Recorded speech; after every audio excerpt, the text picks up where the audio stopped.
Welcome to the Banker Lamp. Please enjoy the video. You'll begin by confirming your iPhone model and current iOS build so you fetch the correct package. Once done, create a full backup to iCloud or to Finder/iTunes. This protects data if something fails.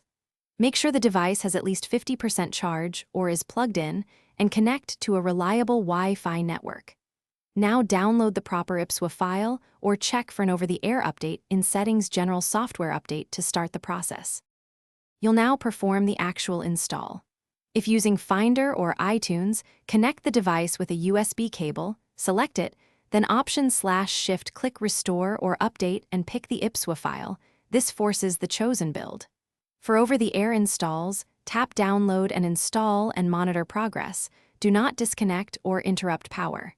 If you're attempting a downgrade, check that Apple is still signing the target firmware, and be prepared to enter DFU mode for a clean restore if the standard update fails. You'll finish by completing the device setup and restoring your backup. Sign into your Apple ID and verify that apps and settings function as expected. If the install fails or the phone is stuck, try the key troubleshooting step. Put the device into DFU mode and attempt a clean restore from a different computer and USB cable after verifying the IPSWA checksum.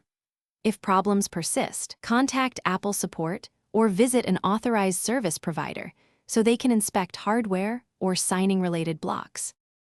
Thanks for watching. If this was helpful, leave a like and consider subscribing. See you next time.